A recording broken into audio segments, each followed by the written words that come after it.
90s kids will understand. Wait, Zim wasn't the 90s? Whatever, that meme is stupid anyway. So once again, in case you didn't know, Invader Zim was another Nicktoon that Nickelodeon aired in the early 2000s.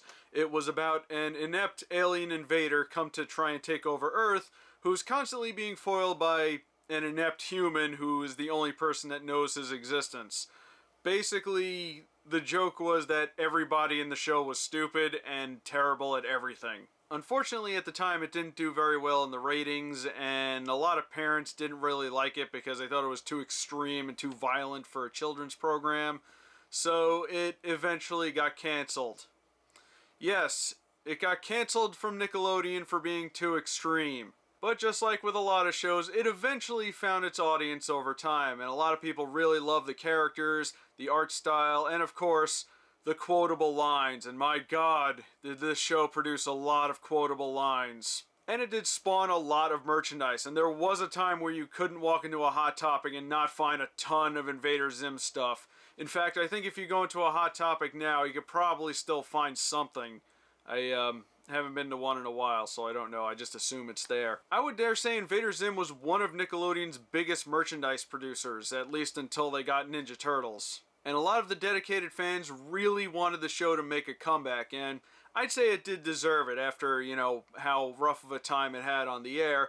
And in 2017, it was announced that Invader Zim was getting a TV special just like Rocko's Modern Life. So after Zim mysteriously disappears, Dib becomes overly obsessed with what he might be up to next. But then Zim discovers that the Tallest, the leaders of the Urkin Empire, never really cared about him, which is what everyone else pretty much knew, and then slips into a very deep depression. But then he comes up with the idea of bringing the Earth to them just to show that he's a great invader, and doing that opens up the Florpus, which is like a tear in reality, and it's threatening to destroy the planet. And then it's up to Dib, Gaz, and their dad, Professor Membrane, to stop him, save the Earth, and return it to where it belongs before it gets destroyed. Just like with Rocko's Modern Life, all the voice actors return, and every single one of them sound great. They sound exactly like they did from the original series. Richard Horowitz as Zim delivers those lines perfectly as usual. Gurr is still Gurr, so that's good. But there was one character that they introduced at the end of Invader Zim that everyone really wanted to see more of, and that is Mini Moose. He got cut because the show got canceled, and he got to play a much bigger role in this special, and thank God! Ugh, the world needs more Mini Moose.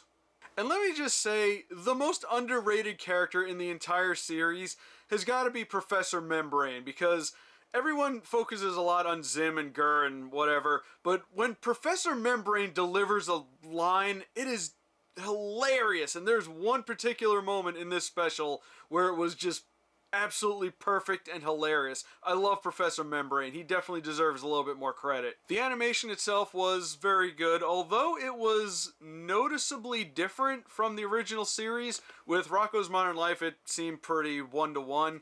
Hey Arnold, the Jungle movie, seemed a little bit different, but not that different. With this one, I'm not entirely sure what it is.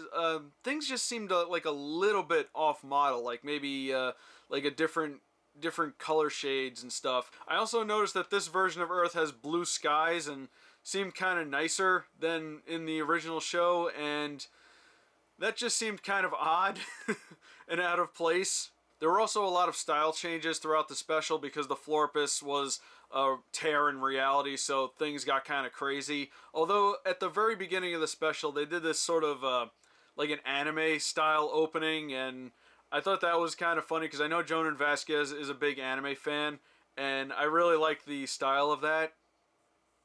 Is this a JoJo reference? I also felt that the special was like a little bit less edgy than the original series. And I find that odd because this is on Netflix, where there's a lot more freedom to do things. I mean, you look at most shows on Netflix, and they're definitely not what you would find on TV nowadays, and I certainly appreciate that.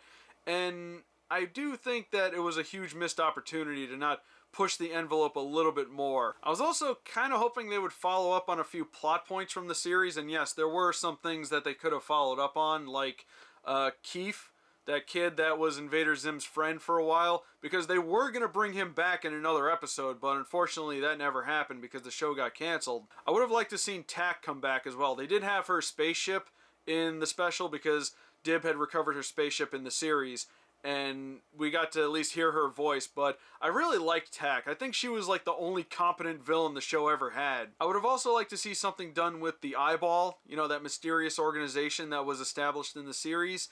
And they did make reference to it in the special because Dib had a briefcase with the logo on it. But I felt like they were building that up in the series, and I guess it just never went anywhere, and it's a shame because I feel like that could have been something big. Although I should mention that I did see Jonan Vasquez make a tweet saying, "Don't expect any questions to be answered in the special, it's just more Zim."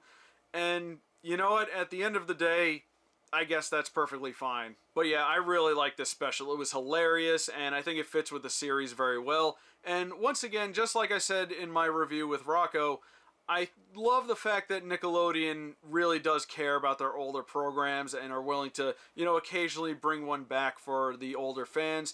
And yes, this does feel like they're capitalizing on nostalgia, but they do know that people really like these shows, and they are willing to, you know, spend a lot of time and effort to give us at least a quality program. And given what we've seen so far with Hey Arnold, Rocco's Modern Life, and now Invader Zim, they're definitely not cheaping out on this. They are producing something that is definitely worth watching. And in my opinion, they picked the 3 best shows to make a comeback with.